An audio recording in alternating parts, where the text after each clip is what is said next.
Hola, ¿qué tal? Buenas noches, bienvenidos.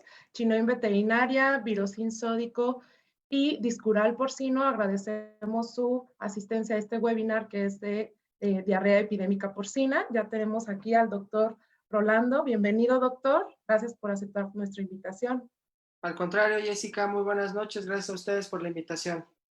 Y bueno, presentando aquí al doctor, el doctor es maestro en ciencias, el doctor Rolando Beltrán Figueroa, es profesor asociado de tiempo completo de la Facultad de Medicina Veterinaria y Zootecnia de la UNAM, es egresado de esta misma facultad, tanto de licenciatura como de su maestría, y es especialista en diagnóstico molecular en enfermedades virales de los cerdos.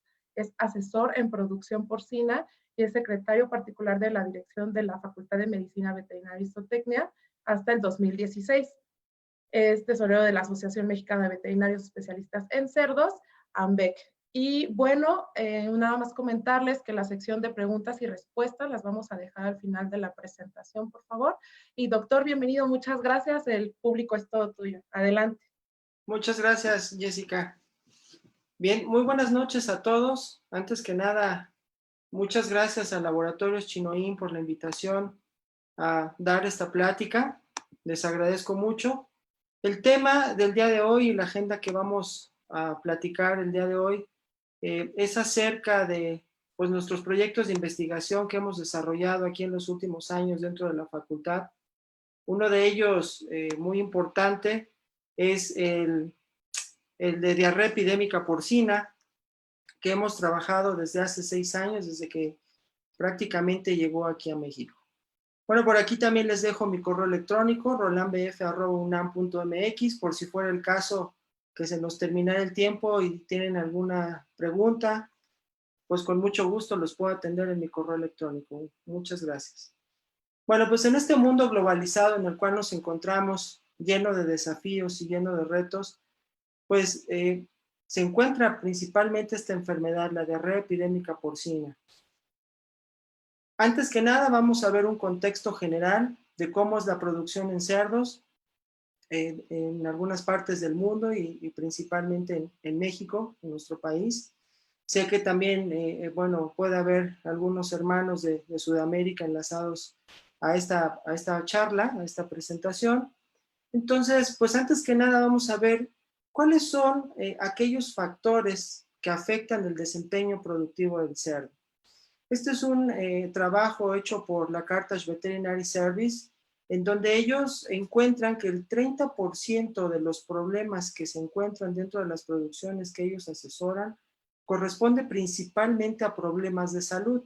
Entre ellos, pues estamos hablando de algunas enfermedades de tipo viral, de tipo bacteriano, que repercuten en el desempeño productivo del cerdo.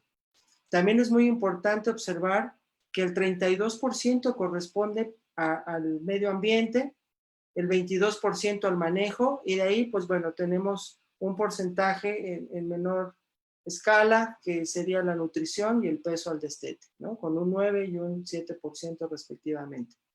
Pero también tenemos otros desafíos dentro de la producción de los cerdos, y uno de ellos, y de los que están de moda y están hablando constantemente, es el tema de peste porcina africana, que es una amenaza para nuestro país y principalmente para el continente. Va a implicar un gran desafío También, pues algunas políticas que van a venir en la restricción de algunos antimicrobianos, sobre todo por la resistencia que se ha generado y alguna mala información. Y también temas que muy probablemente van a cambiar en la manera en la cual estamos produciendo y también se necesitan algunas leyes, como va a ser el caso del bienestar animal. Bueno, este es un análisis de los costos de producción de los cerdos en el 2016. Ustedes pueden observar en la gráfica de color azul que lo que más representa, el costo de producción, lo que más representa en el cerdo, principalmente en diferentes países de Europa, incluso en Estados Unidos, pues es el alimento. De ahí tenemos algunos otros costos variables, la labor, ¿no? Cuánto cuesta mantener a los trabajadores y algunos costos como son las depreciaciones y las finanzas. Estos costos están establecidos en libras esterlinas. En el momento que se hizo este reporte, una libra esterlina era equivalente a 27.30 pesos mexicanos. Entonces vean cómo es muy importante. Algunos países este costo de producción evidentemente son más altos que otros y puede estar dado a las tendencias que habíamos estado mencionando. Bien, ahora, ¿cómo es el caso de algunos parámetros productivos que tenemos tanto en Estados Unidos como en la Unión Europea? Estos son algunos ejemplos de los parámetros productivos. Por ejemplo, cerdos destetados por hembra por año en Estados Unidos es mucho menor que en Europa. Sin embargo, pues la diferencia pudiera estar en que en Europa prácticamente ya todas las granjas trabajan con bienestar animal y este puede ser un efecto. Así también la genética de la cual se maneja. Y vemos que México tiene alrededor de 25.19 cerdos destetados por hembra por año. También vemos el caso de cerdos finalizados de hembra por año de 23.42 para Estados Unidos y la Unión Europea mucho mayor, de 26, son prácticamente 3 lechones. Y aquí cuando hablamos de parámetros productivos, pues hay una tendencia a cerdos destetados por hembra por año, cerdos finalizados por hembra por año, pero ahora también ya hablamos de 3 toneladas por hembra por año. Entonces aquí tenemos que empezar a ver cuáles son los factores que están influyendo dentro de nuestra granja para poder tener estos indicadores y parámetros óptimos. En el caso de los partos de hembra por año, pues vemos que prácticamente es muy similar. Y en el caso de las mortalidades en engorda, pues vemos que en Estados Unidos también es mucho mayor la mortalidad en la engorda que en la Unión Europea, ¿no? Y entonces podemos ver que estos indicadores pues de alguna manera van a impactar en los costos de producción directamente. ¿Cuánto cuesta producir un cerdo en la Unión Europea? Este es un análisis que hicimos hace ya algunos años con alguna información que fuimos recopilando de Carol Davis en el 2016. Y ustedes pueden observar que en la Unión Europea el costo de producción de un cerdo es de 4.160 pesos mexicanos. Y en Estados Unidos el costo de producción es de 2.584, lo cual quiere decir que hay una diferencia de 1.576 pesos con 20 centavos el producir un cerdo en una parte o en otra. Esto es muy importante porque nos va a permitir tomar ciertas decisiones y ver en dónde estamos afectando o en dónde estamos fallando en nuestras producciones. Bueno, como ustedes lo saben, México es un país que produce muy productor, ¿no? Tiene una infraestructura agroalimentaria realmente muy buena. En el caso de los cerdos, ustedes pueden observar que estos son datos del CIAP del 2016, hablaban de alrededor de 800,000, 900,000 hembras, actualmente se habla con datos de algunas asociaciones de porcicultores que México está alcanzando cerca del 1,000,000 de hembras en producción y produciendo en ese año, en el 2016, alrededor de 16 millones de porcinos. Hoy actualmente se habla de 20 millones de porcinos. Entonces, como ustedes pueden observar, México es un país que produce cerdo y que es muy importante. Bueno, ¿qué infraestructura tiene México? ¿Cómo está montada la infraestructura que tiene México para poder en algún momento monitorear cuáles son los riesgos de la introducción de algunos productos? Estos son datos de la Oficina de Inspección de Sanidad Agropecuaria, también a través del CIAP en el año 2016, y nos llamaba mucho la atención cuando empezábamos a hacer nuestros estudios de investigación el número de cabezas de animales que rechazan por cada uno de los años, 4,623 que pueden representar algún riesgo para México o que son positivos a alguna enfermedad, no ingresan al país y son rechazados. Y en cuanto a los productos pecuarios, que también muchas de las veces se están monitoreando en el caso de los aeropuertos y en los puertos principalmente, pues están rechazando alrededor de 5,389 toneladas. Entonces, estos son datos del 2016. Tal vez ustedes se han preguntado alguna vez cuáles son las enfermedades que se informan o se notifican al Sistema Nacional de Vigilancia Epidemiológica.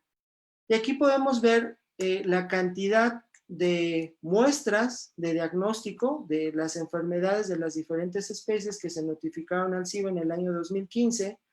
Podemos observar que son alrededor de 9,600,017 muestras, y podemos observar que en el caso de los cerdos representan la tercera especie que más se está monitoreando a través del CIVE. La principal son los bovinos, después de ahí le siguen las aves y por último el caso de los cerdos. Bien, ahora, ¿cuánto es el número de muestras que se han trabajado, el número de investigaciones que se han trabajado en México del año 2011 al 2015 a través de la Dirección General de Sanidad Animal? Ustedes pueden observar que en el número de investigaciones del año 2011 al 2015 se incrementó un 61%, prácticamente un 62%.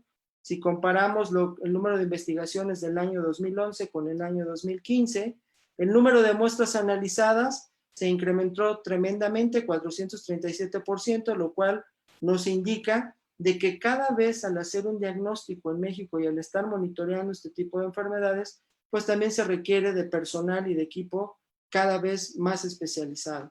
Y en el caso de los análisis realizados, vemos que se incrementó del año 2011 al 2015 345%. México realmente tiene un estatus sanitario realmente muy bueno, es libre de fiebre porcina clásica y de Aujeszky, aunque en los últimos meses por ahí hubo una notificación de un caso de Aujeszky el año pasado en Tamaulipas. Pero así es como se está monitoreando constantemente. Bueno, ese es el contexto nacional. Ahora vamos a hablar un poquito de qué es lo que ha ocurrido en los últimos años. Este es un metaanálisis que hicimos. Nuestro grupo de investigación trabajó para hacer este metaanálisis a través de las memorias de la Asociación Mexicana de Veterinarios Especialistas en Cerdos. Este solamente es un ejemplo de las enfermedades virales. Son los trabajos por cada uno de los años en las memorias de la Asociación de AMBEC en los últimos años, desde el inicio hasta el año 2016, cuántos trabajos se han reportado de las enfermedades virales. Y curiosamente podemos observar que en los años 70, en los años 80, pues México tenía enfermedades que con el paso del tiempo se van cambiando y van generando pues algunas otras nuevas enfermedades, ¿no? ¿Cómo logró México controlar este tipo de enfermedades? Lo primero fue a través del diagnóstico y a través de implementar vacunación para poder controlar las enfermedades, como es el caso de Aujeszky y fiebre porcina clásica. Vemos algunos brotes de GET, que a mí no me tocó verlos en la época de los 80s, me han comentado mucho de esos brotes de GET. Y en los últimos años, pues hemos tenido enfermedades orgullosamente mexicanas como ojo azul, ¿no? En este caso, y algunas otras enfermedades como PIRS, influenza P. ¿Cómo se ha hecho el diagnóstico? El diagnóstico ha ido cambiando conforme a las necesidades. Si ustedes pueden observar, en un principio lo que más se ocupaba para poder hacer un diagnóstico, pues era a través de técnicas de patología, a través de lesiones macros, tal vez lesiones microscópicas. Vemos que empezaba a aparecer en la época de los 80s algunos trabajos publicados en la Asociación de Pruebas Serológicas. Después podemos observar que llega la inhibición de hemoaglutinación como alguna técnica. Y en los últimos años podemos observar que el color verde se empieza a manifestar en la técnica molecular de PCR, descubierta a finales de 1980, y vean cómo tarda realmente 10 años para poder llegar al diagnóstico en el caso de los cerdos. Entonces es muy importante ver el tiempo en el cual se está descubriendo una técnica diagnóstica y en el tiempo que se está implementando en el área de los cerdos. Entonces son algunos ejemplos de cómo se ha hecho el diagnóstico en el caso de los cerdos a través del tiempo para las enfermedades virales. Ok, ¿cómo está situado México en la investigación y sobre todo en la investigación de las enfermedades virales de los cerdos? Monitorear las enfermedades virales de los cerdos es realmente muy importante porque son agentes primarios y estos agentes primarios son los que van a inmunodeprimir al cerdo y nos van a ocasionar que proliferen algunos agentes secundarios, principalmente las bacterias. Entonces, para nosotros era muy importante saber cómo y cuánta investigación se ha desarrollado en México. Este es un metaanálisis a través de Scopus, en donde ustedes pueden observar, vamos a ir de la figura de la parte más superficial hacia adentro. Por ejemplo, vamos a tomar el ejemplo del virus de Pierce. Ustedes observan que hay 2.947 publicaciones indexadas, ¿ok? Artículos científicos publicados de Pierce. De esos 2.947 artículos publicados de Pierce, hicimos el metaanálisis y lo que fuimos haciendo fue, de esos 2.947, ¿cuántos ha intervenido un mexicano o que se hable de México? Es decir, muy probablemente no están mexicanos trabajando en la investigación o en la publicación, sin embargo, pues a lo mejor las muestras que se trabajaron provienen de México. Entonces pueden observar que esas de 2.947, solamente 1.680 pertenecen o hablan de México. Y de esas 1.680 que hablan de México, solamente han participado 24 autores mexicanos. Pueden observar que en algunos otros casos de enfermedades virales, pues prácticamente no hay publicaciones de un contexto internacional en donde hay autores mexicanos. Entonces, pues nos dimos a la tarea de ver cuáles eran esas enfermedades para empezar a generar nuevas líneas de investigación y empezar a trabajar en nuestros proyectos de investigación. Ok. Bueno, en el caso de diarrea epidémica porcina llega a nuestro país más o menos por estas fechas, en el año 2013. Es una enfermedad intestinal de origen viral, altamente contagiosa, y forma parte del síndrome diarreico de los lechones, con algunos signos clínicos que no son muy específicos y que se pueden confundir con algunas otras enfermedades como gastroenteritis transmisible o también, en este caso, delta coronavirus. Entonces, veíamos que empezaban los brotes en México. Estos animales que prácticamente, decían los productores, nacen con diarrea, y en unas pocas horas teníamos mortalidades superiores al 90%, es decir, casi toda la camada se moría. Entonces, era muy importante empezar a monitorear y ver qué era lo que estaba ocurriendo.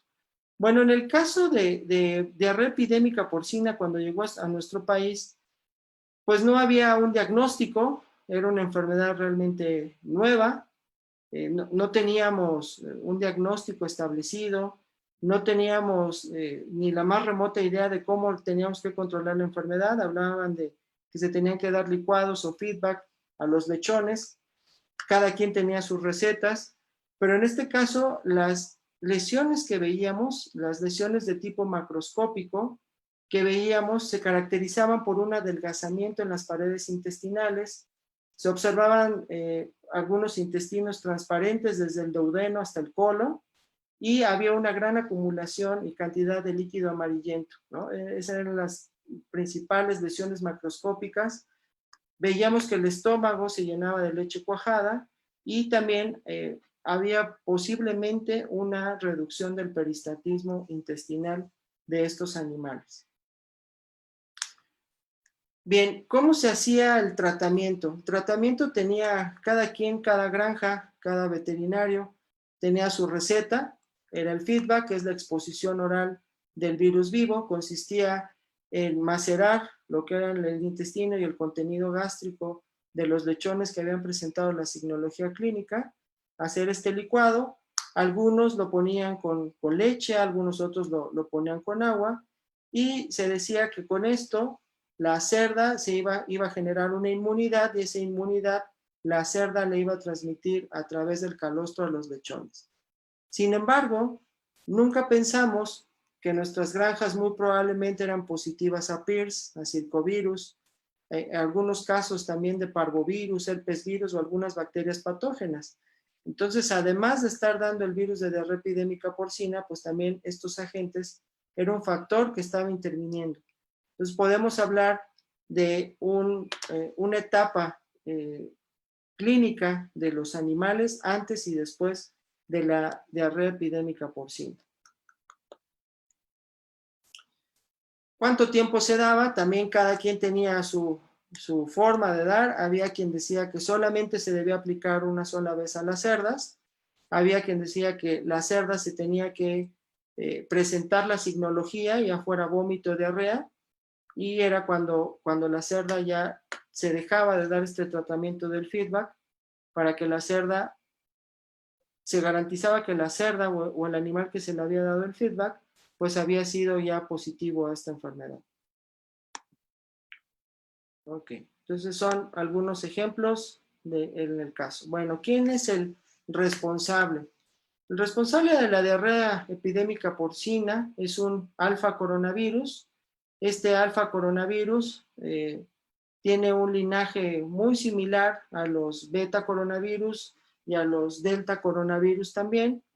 Dentro de la forma que tiene el alfa coronavirus característica es una glicoproteína de superficie, la proteína spike o espícula, también se le llama en español, y esta proteína es sumamente importante porque en el caso de esta proteína es la que va a dar el reconocimiento, va a ser el antígeno viral, y es fundamental en la importancia para la regulación de la interacción con los receptores de la célula huésped para mediar la entrada viral. Así también nos va a ayudar a la inducción de anticuerpos neutralizantes. Entonces es una proteína muy, muy importante dentro del caso de la diarrea epidémica porcina. También está asociada al crecimiento en cultivo celular y a la atenuación o virulencia in vitro del virus de diarrea epidémica porcina. Por esta razón, pues bueno, es considerada como un objetivo primario para el desarrollo de vacunas efectivas contra la enfermedad. Es muy importante que ustedes vean cómo es la estructura.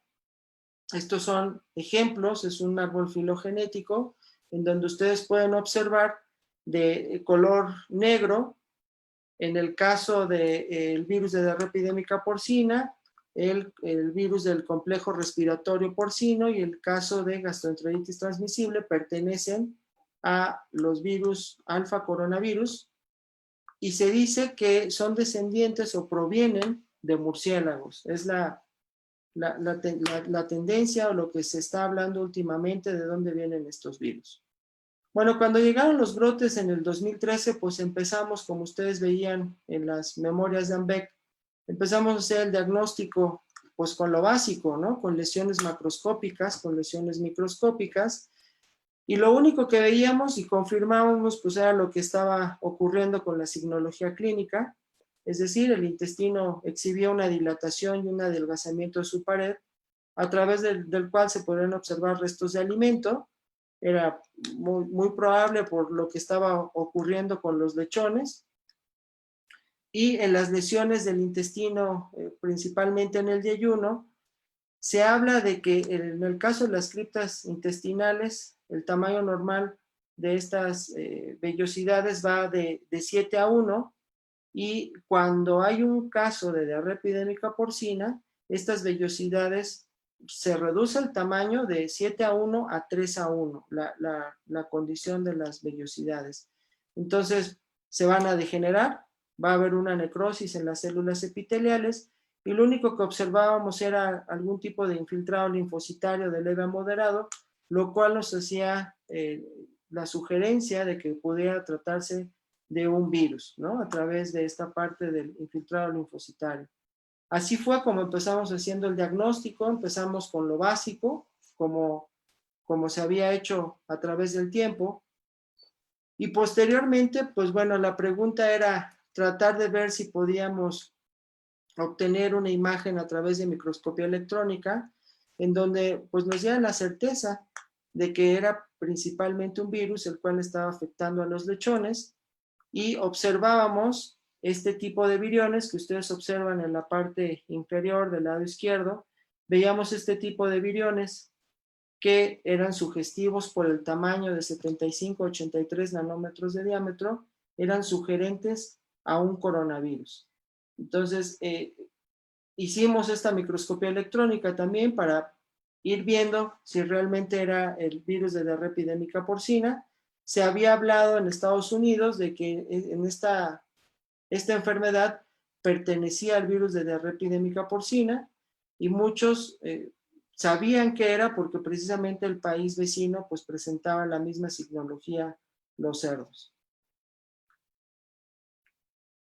Posteriormente nos dimos a la tarea de estandarizar técnicas moleculares, elegir a los lechones en la fase aguda y en fase crónica, para ir viendo qué era lo que pasaba con nuestras pruebas moleculares e ir desafiando las pruebas moleculares en campo. Obtuvimos de un lechón diferentes órganos para identificar el virus a través de tanto de la proteína S como de la proteína M, para poder ver si había algún cambio dentro de los resultados. ¿Qué fue lo que observamos? Lo primero que observamos era que nuestra técnica que estábamos desarrollando aquí en la universidad, pues detectaba, tenía una mayor sensibilidad a lo que eran muestras de contenido gástrico, mientras que en el caso de los hisopos rectales, si ustedes pueden observar que es el rectángulo en rojo, pues los animales tenían signología, sabíamos que era de diarrea epidémica porcina, pero la sensibilidad y especificidad en este caso de la prueba molecular pues nos daba negativo. Entonces nos llamó mucho la atención también encontrar en algunos artículos científicos que el virus se replicaba en macrófagos alveolares, y de ahí tomamos muestras de pulmón también para ver si podíamos identificar la presencia de este ácido nucleico en esta muestra, y encontramos que efectivamente podía ser positivo, ¿no? Tratando de evitar que la muestra pues fuera contaminada. Entonces, estos fueron nuestros primeros diagnósticos que empezamos a desarrollar más o menos en el año 2014. Por ahí empezaron nuestros proyectos de investigación. Y en el caso de los cerdos de engorda que ya no presentaban signología clínica, sobre todo en granjas de tipo completo, pues veíamos que la técnica no la daba negativa, no encontraba la presencia del virus. Bueno, posteriormente, pues el gran desafío era, ya sabíamos que era el virus de diarrea epidémica porcina, pero ahora el gran desafío que teníamos era inocular células Vero para tratar de aislar este agente. Entonces, bueno, de ahí lo importante de este virus es que una vez que tú vas haciendo pases a través del tiempo, el virus se pierde, ¿no? Por ahí comentaban en algunos lugares que a partir del pase número 40, si el virus todavía seguía, pues quería decir que sí era el virus de diarrea epidémica porcina. Entonces lo que hicimos fue ver a través de diferentes tipos de células si podíamos aislarlo. En este caso ocupamos células Vero, células Mark 145 y células IPEC J2 para infectarlas. Y lo que pudimos observar es que en el pase número 7, del 7 al 8, el virus crecía de manera exponencial. Entonces, de ahí nos preguntábamos qué era lo que estaba pasando. Necesitábamos adicionarle tripsina para que este virus pudiera seguir creciendo entre cada uno de los pases y poder tener el virus aislado ya en nuestro laboratorio, y de ahí ver cuál de las muestras que habíamos colectado era la mejor que se podía aislar. En este caso, lo que mejor aislamos y que más puro pudimos encontrar fue el caso de pulmón, cuando aislábamos pulmón. En algunos casos también encontrábamos células como intestino de los animales, en donde crecían, no en células Vero, pero sí crecían en las células Mark 145 y en las células IPEC. Entonces, una vez que ya teníamos el virus aislado, completamente identificado, ¿qué fue lo que hicimos? Pues hicimos un desafío, ¿no? Con respecto a los postulados de Koch, a los postulados de Evans, hicimos un bioensayo. Tomamos nuestros aislamientos virales y esos aislamientos virales lo que hicimos fue infectar a los lechones de manera experimental en un medio controlado, animales que provenían de la misma granja en donde había tenido este primer brote y que sabíamos que a través del tiempo muy probablemente esa inmunidad que tenían los animales, pues esa inmunidad se iba a perder. Entonces lo primero fue tomar nuestros aislamientos virales, tener los 10 lechones calostrados, 10 lechones no calostrados y infectarlos con una concentración conocida, 1 por 10 a las 8, dosis infectantes, con 1.5 mililitros, ¿no? Dejamos que los animales presentaran la signología clínica. Evidentemente, como no son, o no, los animales venían de granja, pero ya estaban en un medio, pues realmente ya muy conservado, un medio ya con temperatura, con comida o con leche, ¿no? Sustitutos de leche, pues realmente tardó en crecer en el animal y que presentara una signología clínica entre 48 y 72 horas después de haberse inoculado. Una vez que los animales presentaron la signología, pues ahora ya por cuestiones de bienestar animal y por algunas normas que ya nos evitan el tener a los animales por un tiempo prolongado bajo estos estudios experimentales, pues lo que hicimos fue sacrificarlos y ver si tanto los lechones calostrados como no calostrados presentaban la signología. La primera hipótesis que teníamos era que esos cerdos calostrados no iban a presentar signología y los no calostrados todos iban a enfermar.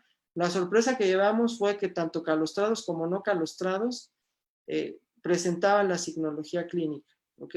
Pero también comprobábamos, a su vez, que nuestro aislamiento viral, del cual teníamos y del cual habíamos aislado en el año 2014, pues podía presentar la signología clínica en este tipo de animales.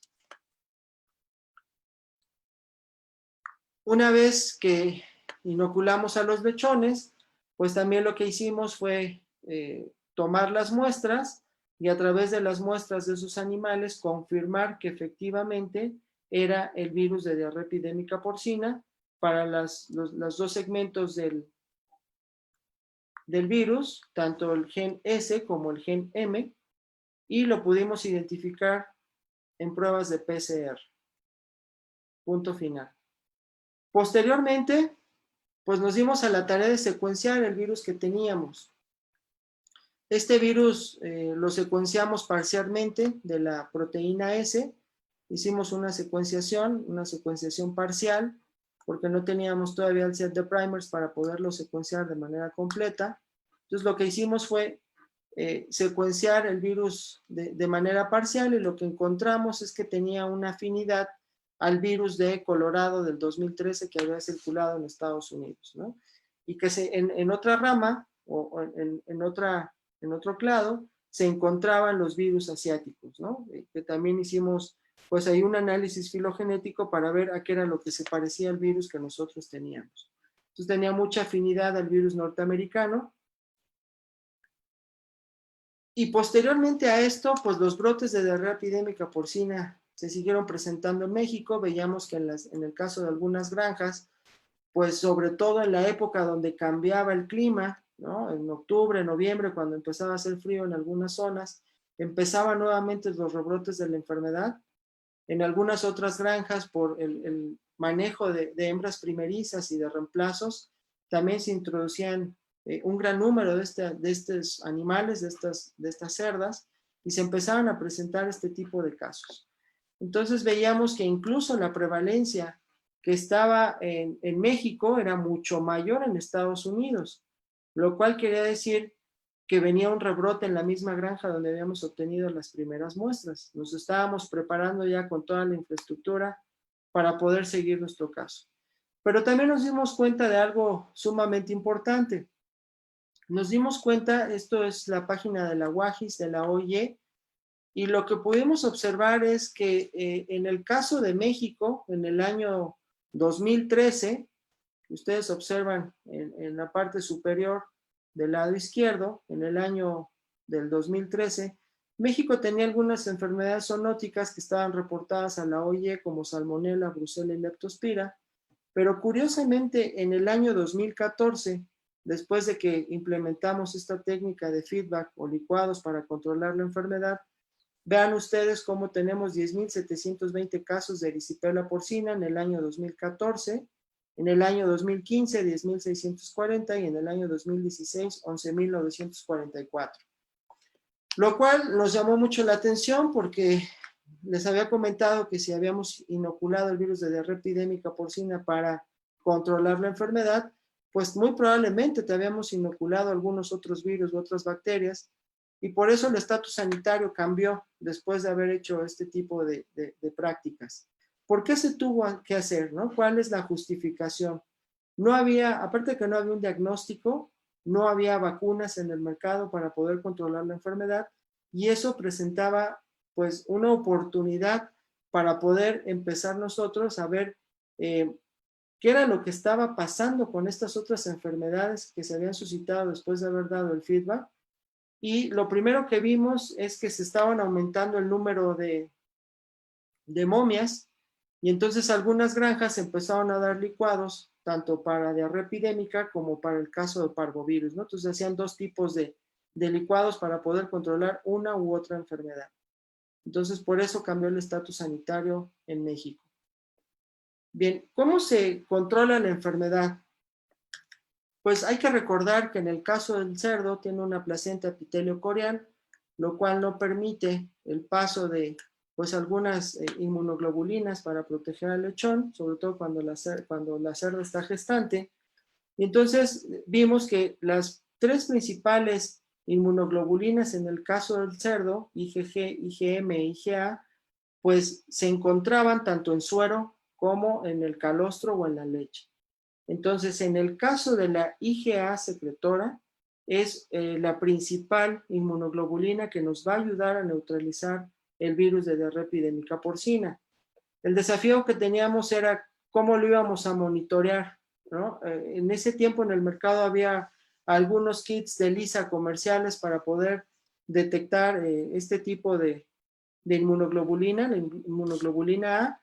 Sin embargo, a través del tiempo, pues estas pruebas salieron del mercado. Entonces, pues lo que hicimos fue estandarizar esta técnica basándonos precisamente en que esta IgA secretora es la que va a neutralizar el virus de diarrea epidémica porcina cuando el animal toma calostro y leche. Bueno, los diferentes protocolos de elaboración. Pues había quien decía que si se ocupaba leche descremada era mucho mejor, se ocupaba leche de alguna región, ¿no? Era de mucha mejor calidad. Algunos decían que agua destilada, otros agua de garrafón, agua comercial de garrafón para consumo humano, y algunos otros decían que el agua de la llave pues no se podía ocupar porque el agua de la llave tiene cloro y entonces inactivaba al virus de la diarrea epidémica porcina.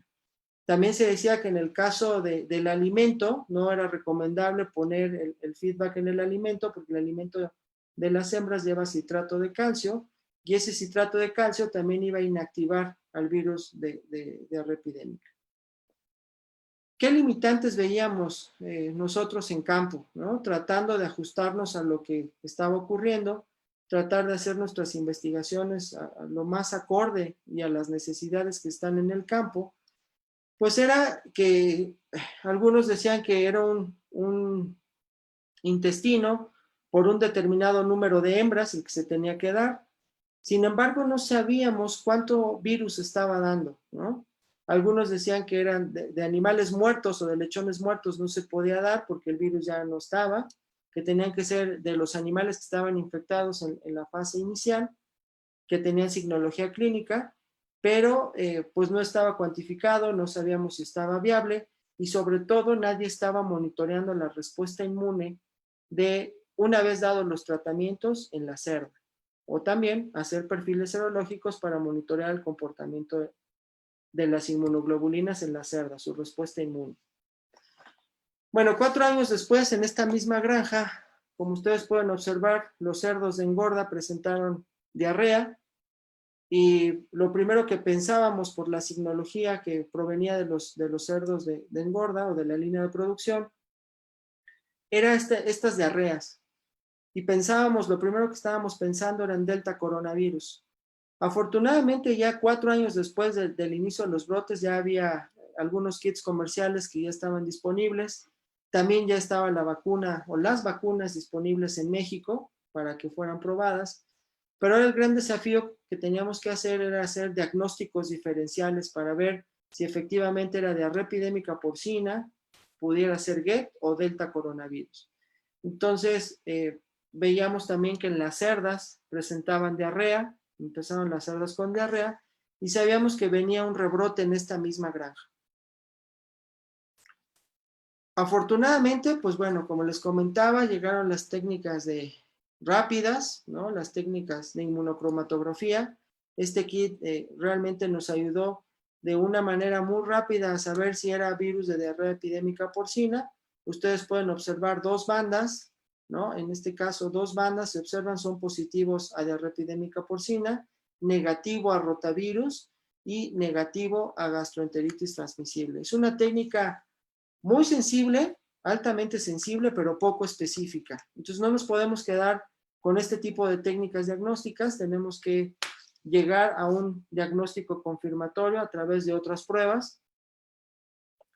Y lo que hicimos después de hacer la prueba de inmunocromatografía, pues ya existían kits comerciales. Este es un kit comercial en donde pues prácticamente en unas cuantas horas sabes el resultado.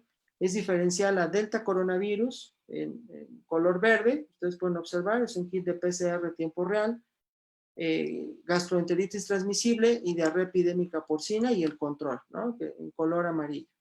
Entonces lo que podíamos ver era que los animales que habíamos tomado en brote, pues era una técnica altamente sensible porque apenas empezaba la signología en la granja y entonces queríamos saber si efectivamente era diarrea epidémica porcina. ¿Cuál fue nuestra estrategia para poder controlar la enfermedad?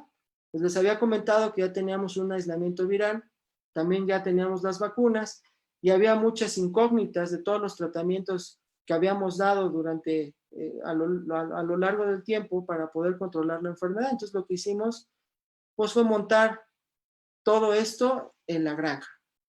Lo primero que hicimos fue sacar nuestro virus que teníamos por aislamiento viral, nuestra cosecha del 2014 del aislamiento viral, sacarla y cuantificarla para ver cuánto teníamos de virus. Y de ahí poder hacer diluciones e inocular a las cerdas vía oral y con los diferentes tratamientos, con leche, con agua, probando en el mismo alimento y después midiendo cuál iba a ser la respuesta inmune a través de IgGs en las cerdas una vez que se daban los tratamientos. Entonces, sabíamos que dábamos 1 por 10 a la 8 dosis infectantes a cada una de las cerdas, en algunos casos en 1, 2 y 3 mililitros. Y entonces, como se había comentado que el alimento de las hembras gestantes tiene citrato de calcio y que este mismo inactivaba el virus, pues lo que hicimos fue también meter un grupo alterno a todos estos tratamientos. Los conocen perfectamente, es un tipo submarino. Creíamos que la cerda, al ser dulce, se lo iba a comer, ¿no? Y sobre todo una vez dietada cuando se los dimos. Y lo que hicimos fue, en este tipo de submarinos, tomamos el aislamiento viral y lo inoculamos, ¿no? A una dosis conocida y se los dimos a las cerdas. Entonces teníamos un grupo de cerdas que le habíamos dado pan comercial, ¿ok?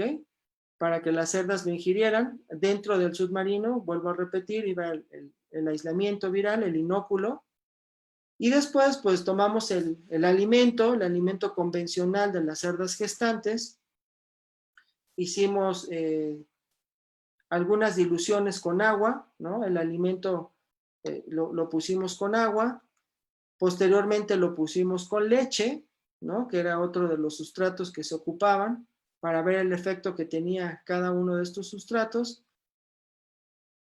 E hicimos este tipo de albóndigas, ¿no? Y también cada una de las albóndigas, tanto de agua como de leche, fueron inoculadas con una cantidad conocida de nuestro virus de la cosecha 2014. Posteriormente lo ofrecimos a las cerdas gestantes para que lo consumieran. Y una vez que se inocularon a las cerdas, tomamos muestras antes y después de haberse dado cada uno de los tratamientos para monitorear niveles de inmunoglobulinas IgG y ver si había una respuesta antes, y durante y después de dar cada uno de los tratamientos a través de un kit de ELISA indirecta. Este kit de ELISA indirecta es un kit comercial, no es un kit de investigación, es un kit comercial que está registrado en Estados Unidos ante la USDA y que pasó algunas pruebas de certificación para poderse ocupar y monitorear el virus de diarrea epidémica porcina. ¿Qué fue lo que encontramos? Bueno, este es un gráfico boxplot, es un perfil serológico de las cerdas de nuestro grupo de feedback, ¿no? El grupo normal, el grupo inóculo con nuestro aislamiento viral y el grupo control, las cerdas que estuvieron ahí pero que no se inocularon. Cada uno de los puntos que ustedes observan del lado izquierdo son un animal, representa a una cerda, y en el caso de la línea punteada que observan dentro de la caja, corresponde a la media poblacional de los anticuerpos o de las inmunoglobulinas IgG de cada uno de los grupos. La línea que observan de manera horizontal de color gris es el punto de corte, es decir, el valor SP de 60 para arriba es positivo, de 60 para abajo es negativo, y podemos observar que el grupo control, esas cerdas que no se inocularon, evidentemente no seroconvirtieron. Y las cerdas, tanto del feedback como las cerdas del grupo inóculo, tuvieron una seroconversión. ¿Ok? Entonces respondieron a los tratamientos que se les dio a cada una de ellas. Sin embargo, vean cómo solamente hay 4 cerdas del grupo inóculo que no seroconvirtieron, mientras que en el grupo feedback tenemos 7 cerdas que no seroconvirtieron. Ok. Este es el perfil serológico de las cerdas que fueron inoculadas por cada uno de los tratamientos, midiéndolo a través de este perfil serológico.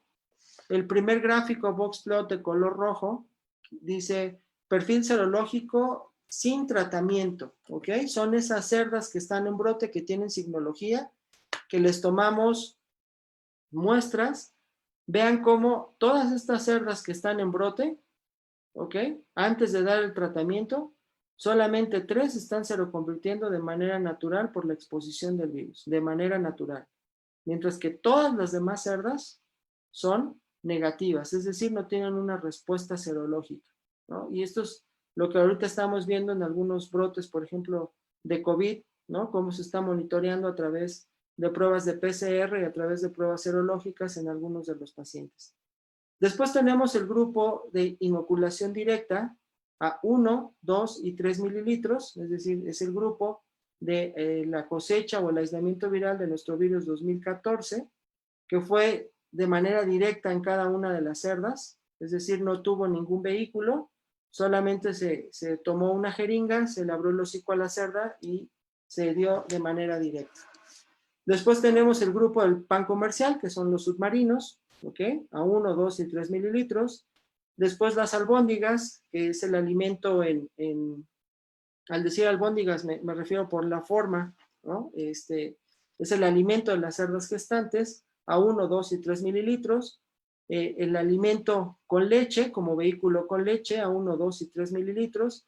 Y el grupo tradicional, ¿no? Como si la granja no estuviera en experimentación y se estuviera dando el feedback o los licuados de manera tradicional, ¿no? Son los grupos a diferentes dosis también, 1, 2 y 3 mililitros, pero aquí no sabíamos cuánto estábamos inoculando de virus, a diferencia de los otros tratamientos. Lo que pudimos observar es que la teoría que se tenía era que entre mayor cantidad de virus se diera a las cerdas, la respuesta inmune iba a ser mejor. Y ustedes vean cómo en el caso del feedback que se está dando 3 mililitros, aunque no sabemos cuánto es, vean la dispersión del gráfico, ¿ok? El resultado mínimo, el resultado máximo, vean la dispersión y vean cómo prácticamente 4 animales no se lo convierten, ¿ok? Eso nos llamó mucho la atención. Luego la otra parte, el pan comercial también, en donde dimos la mayor cantidad de virus a dosis conocida, a 3 mililitros, vean cómo solamente una cerda pudo seroconvertir. Sin embargo, pueden observar que en el caso del inóculo directo, la dispersión de este grupo es mucho menor, pero también en el caso del grupo donde se dio la menor cantidad de virus, la respuesta inmune de las cerdas fue mucho mejor. Entonces, ahí encontrábamos algo sumamente interesante, contrario a lo que se había dicho. Este efecto también se ha visto también en el caso de algunos adenovirus, en donde cuando ustedes inoculan una mayor cantidad de virus, la respuesta inmune no es tan favorable. Entonces, esto nos llamó mucho la atención. Y después medimos la evaluación productiva del hato. Esta evaluación productiva del hato la fuimos midiendo en el rebrote, que fue en el año 2018, y medimos algunos parámetros productivos dentro de la granja a través de PicCham, y podemos observar que en el grupo feedback y en el grupo inóculo, pues hay una diferencia importante en el número de lechones nacidos totales, así también en el número de lechones nacidos vivos, ¿ok? Lechones nacidos muertos, observamos también una gran diferencia en el grupo feedback con el grupo inóculo, vemos que aquí hay un poquito más, pero vean el efecto de lo que les había comentado. El número de lechones nacidos momias es 3.5% mayor entre dar el inóculo y entre dar el feedback. ¿Qué quiere decir esto? Que también estamos inoculando a las cerdas con parvovirus porcino. Entonces, tener ya en una granja 3.5% más de momias, ya empieza a cambiar la manera en la cual debemos empezar a tomar medidas y estrategias de control para la enfermedad. En el caso del peso de la camada, pues realmente vemos que en el grupo inóculo también las camadas tienen un mejor peso. Y también un efecto muy importante son los días de retorno al estro. Vean en el caso de las cerdas de feedback, inóculo y grupo control, cómo están muy parejas, pero ven el efecto de los días de retorno al estro posteriores a la investigación que hicimos dentro de esta granja. Son 18.3 días de retorno al estro. Entonces esto nos habla de que si bien el virus no tiene un efecto reproductivo, algo está pasando en la granja que posteriormente nos está afectando en los días de retorno al estro y también en algunos casos en los porcentajes de fertilidad, ¿no? Que se llegan a disminuir. Entonces, esto es muy importante ya viéndolo en parámetros productivos cada uno. Evidentemente, aparte de todos nuestros grupos, pues también probamos las vacunas que existen en el mercado, la vacuna A y la vacuna B. Ustedes pueden observar que tanto la vacuna A como la vacuna B dan una respuesta favorable en las cerdas, midiendo inmunoglobulinas G, ¿ok? Tanto la vacuna A como la vacuna B. La vacuna B pues tiene una mejor respuesta inmune, ¿ok? Pero estadísticamente no hay diferencias significativas entre cada una de ellas. Bueno, ahora, para el caso de medir la inmunidad lactogénica, esas cerdas llegaron a parto una vez que se inocularon en cada uno de los tratamientos y entonces nos dimos a la tarea de obtener calostro y leche, es decir, obtuvimos muestras al día 0, 7, 14 y al destete, ¿no? En algunos casos en el momento del destete, para poder ver cuál era el efecto de cada uno de los tratamientos o los tratamientos que se habían dado en esta granja. Y ustedes pueden observar que el número de parto, tanto el número de parto 2 como el número de parto 4, los niveles de IgA que se están presentando en este tipo de cerdas son mucho menores. Entonces, la cerda, aparentemente la cerda primípara, llega bien a parto, responde muy bien ante los tratamientos, inmunológicamente y reproductivamente esa cerda ya está bien, ¿ok? Tiene muy buenos niveles conforme a nuestro punto de corte para poder establecer esta ELISA que hicimos de manera casera aquí en la universidad. Y vemos que en el parto 1 hacia el parto 2, los niveles de IgA descienden. Posteriormente, en el parto 3, la cerda se vuelve a recuperar, ¿ok? Y en el parto 4, nuevamente, la cerda baja esos niveles de IgA. Y esto es muy importante porque aquí debemos de considerar el porcentaje de hembras multíparas, o en qué número de partos se encuentran las cerdas y qué porcentaje de hembras primíparas tengo dentro de una granja y cómo voy haciendo mis tasas de reemplazo dentro de la granja. Esto es muy importante porque es una inmunidad de hato que debemos de manejar y controlar bastante bien. Y en el caso de las IgAs, para detectar el virus de diarrea epidémica porcina y neutralizarlo, pues podemos ver que en el día 0 los niveles de IgA son bastante buenos. Después, a través del tiempo, los niveles de IgA, si observamos las medias poblacionales de cada uno de nuestros grupos, ustedes pueden observar que a través del tiempo esta IgA va descendiendo. ¿Ok? Entonces, pues confirmábamos lo que la literatura dice, que es muy importante que el lechón durante las primeras horas de vida tome calostro para poder hacer frente, pues no nada más a diarrea epidémica porcina, sino a otro tipo de enfermedades, sobre todo virales.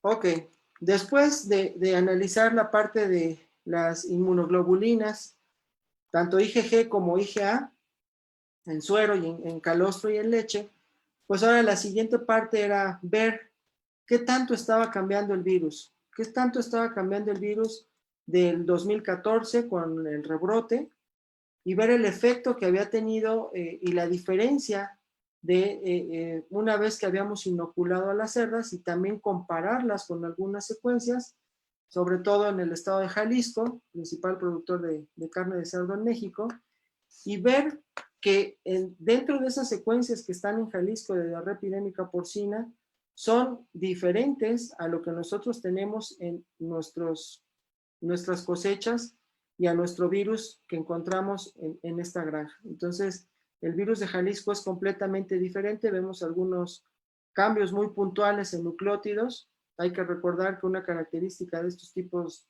de virus RNA pues son las tasas de mutación y las tasas de evolución. Son dos cosas completamente diferentes, pero que es una característica de este tipo de virus. Entonces, un solo cambio puede hacer un cambio en un triplete y cambiarnos un aminoácido, y ese aminoácido puede estar en un sitio de, tal vez, de receptor, ¿no? Y nos puede cambiar incluso, ¿no?, la signología clínica o el huésped. Posteriormente, pues hicimos análisis filogenéticos para ver las secuencias de origen mexicano que habíamos ocupado, qué tanto había cambiado nuestro virus del 2014 con nuestro virus del 2018. Entonces tomamos nuestro aislamiento viral, lo mandamos secuenciar, también nuestro hisopo en el rebrote del 2018, y pues aquí nos arriesgamos. Sabíamos que meter las vacunas iba a ser muy caro. La línea de investigación, como les comentaba, son 2 proyectos PAPID, ya son 6 años de esta investigación, y lo que queríamos precisamente era ver qué ocurría si ocupábamos nuestro aislamiento, saber primero qué era el virus de diarrea, pero después saber cuál era la respuesta inmune a través de este desafío ya en campo, de una manera atenuada, ¿no? El virus a través de los pases se va atenuando, va perdiendo cierta virulencia, y nuestra sorpresa fue que nuestra cosecha en 2014 con el virus que había estado en el rebrote de 2018 era muy, muy, muy parecido, y que tenían pues una descendencia o algún tipo de relación con virus de diarrea epidémica porcina de algunas muestras que habíamos colectado en el estado de Jalisco, pero que estas muestras eran completamente diferentes a virus que se han encontrado y reportado en el estado de Guanajuato por otros grupos de investigación. Entonces son completamente diferentes. Ustedes pueden observar cómo quedan incluso en diferentes ramas de nuestro árbol filogenético. Y el otro punto pues era ver qué tanta similitud podía tener nuestro virus con gastroenteritis transmisible. Ustedes pueden observar que en el caso de gastroenteritis quisimos alinearla y queda completamente en otra rama, ¿sí? No hay similitud entre los virus de diarrea epidémica porcina y entre el virus de gastroenteritis transmisible en la proteína spike o espícula. Estas dos ya son secuencias completas. Después de 4 años pudimos ya finalmente poder tener secuencias completas ya de este virus, pero también ver la diferencia que puede haber entre lo que está circulando en algunas de las granjas y también algunas cepas referencias que también son asiáticas. Entonces vemos que ya están dentro de otra rama, el virus va cambiando a través del tiempo y que nuestro virus cosecha como el rebrote pues son realmente similares, ¿ok? Y en este caso pues obtuvimos otra muestra también de Jalisco con una presentación endémica, es una granja que ha tenido muchos problemas a través del tiempo de manera endémica y vemos que tienen alguna similitud entre cada una de nuestras muestras, nuestros aislamientos y algunos virus que están presentes en campo. Y finalmente, pues bueno, hicimos un modelo de la proteína Spike para ver cuál era estos cambios que podía presentar, ¿no? Hicimos un modelaje de la proteína S y lo que pudimos encontrar es que algunos sitios de neutralización pues presentaron cambios importantes con la secuencia prototipo a la China CB777. Entonces es una cepa referencia que en algunos casos se ocupa para las vacunas. Bueno, ¿cuánto cuesta?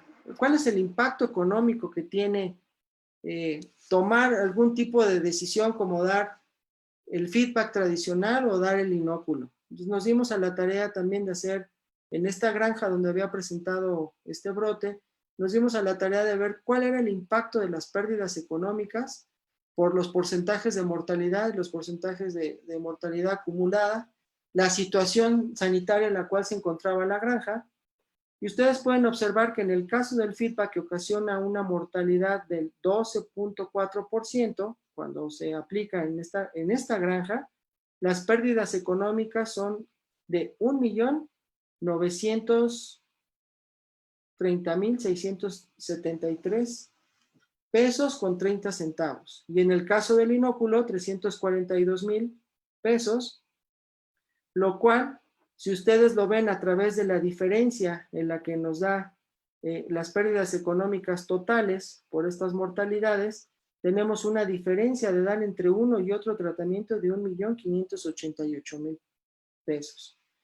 Y en el caso de cuando uno da el feedback y tenemos problemas ahora por momias, por haber dado este tipo de problemas, pues lo vemos aquí, ¿no? Si damos feedback, el porcentaje de momificados es 1.6, con una mortalidad acumulada de 6.5, nos da un total de 933,000 pesos, y en el caso del inóculo nos da 1.9 menos cerdos momificados, lo cual quiere decir que hay una diferencia entre dar cada uno de los tratamientos de 660,000 pesos.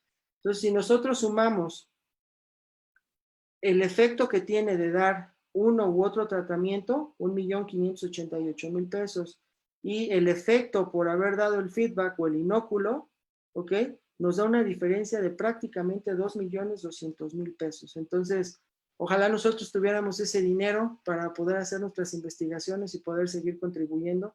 Es muy importante también que ustedes lo vean y lo expresen de manera numérica cuál es el efecto de tomar una decisión u otra. Y este es un análisis de una alumna de posgrado, en donde ella está midiendo el efecto económico, pero también a su vez está viendo el efecto de los lechones nacidos momias en el brote y en el rebrote. Entonces, en el brote principal del 2014, en esta granja, ustedes pueden observar que hay un importante número de lechones nacidos momias, ¿okay? Después de que inicia el brote, con el paso del tiempo. Y en el caso del rebrote, cuando dimos en la granja y metimos varios esquemas para poderla controlar y poderla también evaluar, vean cómo en el caso de los lechones nacidos momias a través del tiempo va disminuyendo. ¿Ok? Entonces, esto nada más es de manera visual para que ustedes vean el efecto que hay entre dar uno u otro tratamiento. Bueno, finalmente el gran desafío pues fue montarlo ya fuera de la universidad, montarlo en una granja de 1,000 vientres. Esta granja había tenido problemas de diarrea epidémica desde el mes de marzo hasta el mes de agosto, cuando nosotros llegamos ahí. Habían dado ya feedback, habían dado ya todo lo que se les había ocurrido. Y en esas 18 semanas que la granja había tenido este tipo de signología y este tipo de problemas, se habían presentado ya 803 partos y traían un 38.5 de mortalidad. Lo primero que hicimos fue igual que lo que hicimos de manera experimental. Pedimos muestras, nos enviaron las muestras, hicimos diferenciales para verificar que fuera diarrea epidémica porcina, y una vez que estuvimos completamente seguros que era diarrea epidémica porcina, hicimos el aislamiento viral para hacer el inóculo y poderlo llevar a esta granja e inocular a las cerdas. Entonces, una de las primeras visitas que fuimos fue en el mes de septiembre del 2018. Los cerdos tenían la signología característica del virus de diarrea epidémica porcina, las cerdas tenían diarrea. Veíamos también que en esta granja, al ser tan grande y al tener pues tantos desafíos, tanto de manejo como de alimentación, pues era una granja que también tenía algunos problemas también de tipo bacteriano. No nada más era el virus de diarrea epidémica porcina, también tenía algunos tipos de problema bacteriano que también tenían que controlar. Y esos eran los animales que estaban enfermos. Y esta es nuestra siguiente visita, prácticamente un mes, una semana después, en octubre. Y ustedes pueden observar, la imagen es totalmente diferente. Esas cerdas que tenían la signología, después de haberles dado el inóculo, empezamos a tener camadas ya mucho mejor. Llevamos el inóculo, se inocularon a las cerdas, también a una dosis cuantificada, de manera directa. Entonces, por mi parte es todo. Solamente quiero agradecer a todo mi equipo de investigación, a todos mis alumnos de licenciatura y de posgrado, que sin ellos no se hubiera podido dar a cabo esta plática. Y agradezco también a Chinoín la invitación que me hizo, y a todos ustedes por estar aquí presentes. Muchas gracias. Muchas gracias, doctor, por tu excelente presentación. Vamos a esperar a ver si algunos médicos tienen dudas para que nos puedas ayudar a responderlas.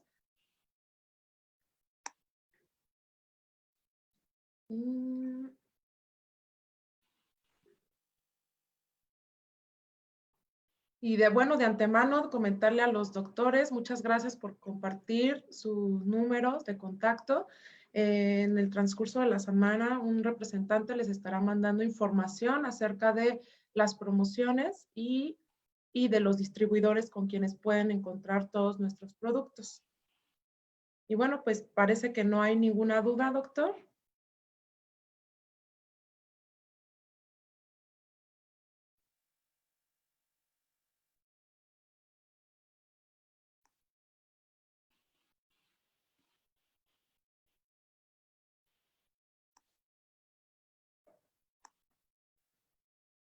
Pues listo, doctor. Entonces, con esto terminamos. Doctor, muchas gracias de nuevo por tu excelente presentación y por aceptar nuestra invitación. Esperamos verte de nuevo en uno de nuestros webinars. Y pues que pases excelente noche, doctor. Muchas gracias, Jessica. Gracias por la invitación y saludos a todos. Gracias, doctor. Que pasen excelente noche. Hasta luego. Hasta luego.